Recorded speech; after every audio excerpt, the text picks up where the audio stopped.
Está no ar!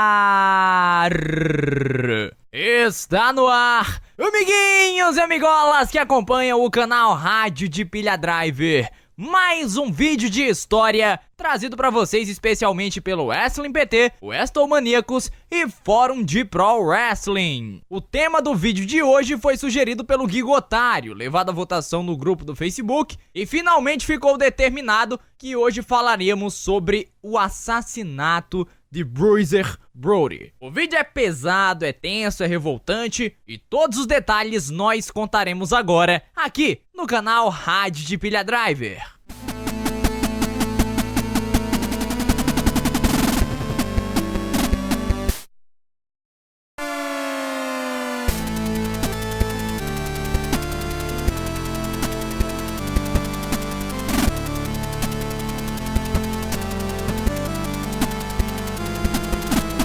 Bruiser Brody, antes de ser Bruiser Brody, era conhecido como Frank, um jovem talentoso que na faculdade descobriu as suas habilidades no basquete e no futebol americano. Ele até chegou a jogar pela NFL, no Washington Redskins. Após não obter tanto sucesso neste meio, Bruiser continuou jogando em ligas menores, até que conheceu Ivan Putski. Na época, Bruiser tinha quase 2 metros de altura, e o seu porte físico chamou a atenção do lutador, que sugeriu que ele tentasse seguir carreira no wrestling.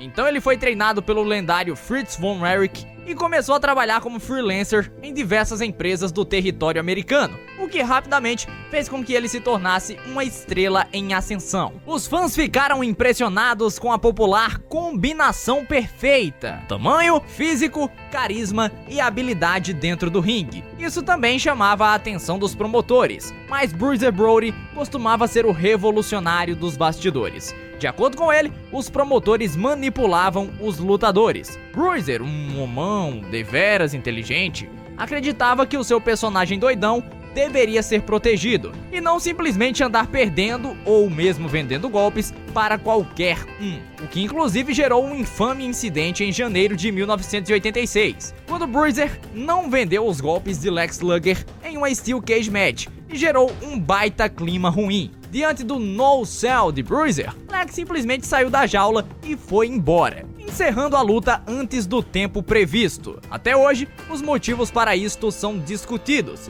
Os casos vão desde falta de pagamentos da NWA na representação da Flórida, até o puro ego de Bruiser, que não aceitava perder para Lex. Existe muita controvérsia com relação ao temperamento de Bruiser. Existem várias versões de vários casos em que Bruiser Brody sequer aparecia nos shows e até mesmo fazia lutas ruins de propósito, só para provocar os promotores.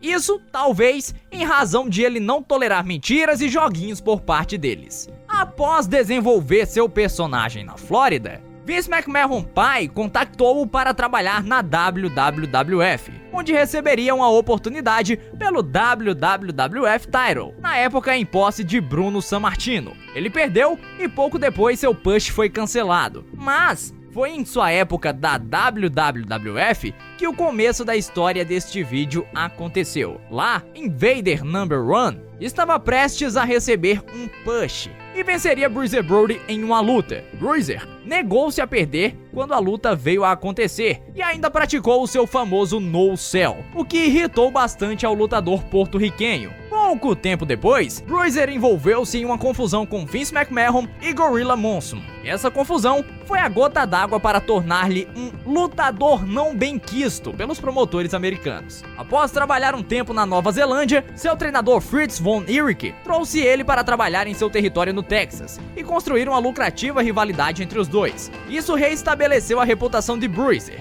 que recebeu a oportunidade de trabalhar no Japão pela All Japan Pro Wrestling. Em 1985, quando já tinha vínculo com a New Japan Pro Wrestling, Bruiser estava recebendo bastante dinheiro, chegando a fazer $14 mil por semana. Detalhe que isso é na década de 80. E até hoje já é um número impressionante, imagina naquela época. Bruiser Brody e um dos grandes nomes americanos a fazer sucesso no Japão, Stan Hansen, formaram uma equipe de bastante sucesso que ajudou a estabelecer a empresa WWC em Porto Rico na década de 80. Eles estiveram envolvidos em algumas das maiores lutas da história da empresa, mas rotineiramente tomavam calote da administração, o que com certeza não era algo legal a fazer quando se tinha um Bruiser Brody no plantel. Na época, José Gonzalez, o intérprete de Invader No. 1, era lutador e booker da empresa. Bruiser normalmente o diminuía na frente de outros lutadores, o que o deixava acuado, mas muito chateado. Na época, a empresa era comandada por Carlos Colón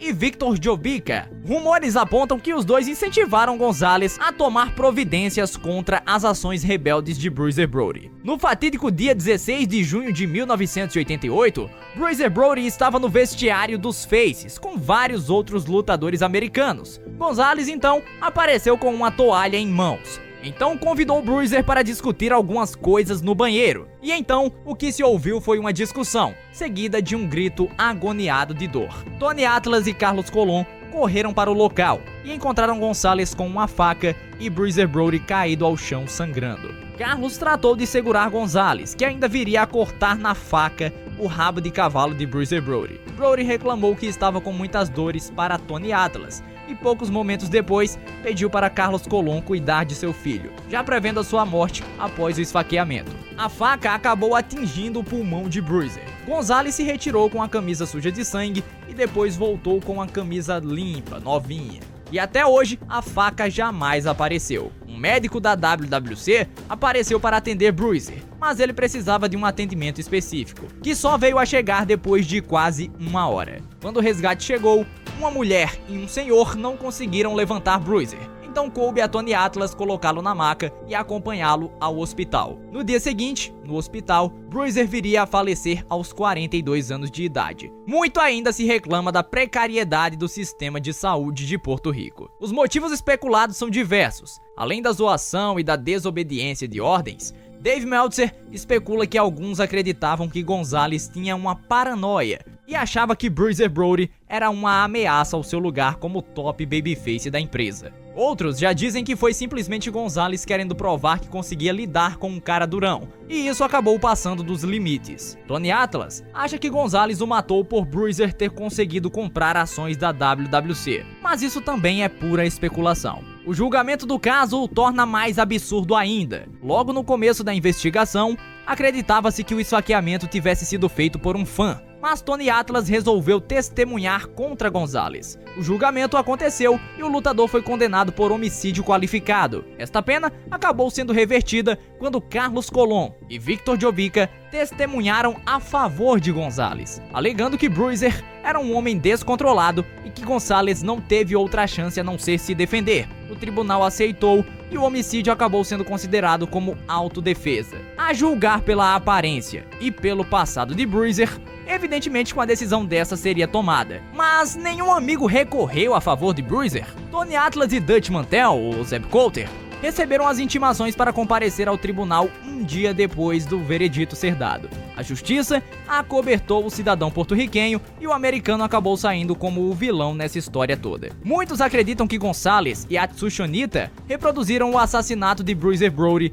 em um segmento em determinado show japonês. Um angle completamente desnecessário, ainda mais por conta do tamanho do nome Bruiser Brody no Japão. A propósito, até hoje, a reputação de Bruiser é reconhecida pelo mundo inteiro, e muito se especula até onde ele iria se continuasse a lutar. Talvez a WCW, talvez a WWF, mas o destino foi traiçoeiro, e a justiça foi ainda mais pela impunidade em um caso tão terrível. Muito bem, amiguinhos e amigolas, se vocês gostaram, deixe seu like, aproveite também para deixar a sua sugestão aqui embaixo, a gente tá sempre olhando, tá sempre colocando nas enquetes algumas opiniões, algumas sugestões do pessoal, então deixa aí sua sugestão nos comentários, mostra aí para os seus amigos, pede para eles irem nas nossas redes sociais que estão aqui na tela neste exato momento, e também inscreva-se no canal, sem esquecer de ativar o sininho para receber as notificações de quando pintar vídeo novo por aqui, toda quarta e todo domingo. Se não notificar, já fica avisado, beleza? Tchau, tchau, galera!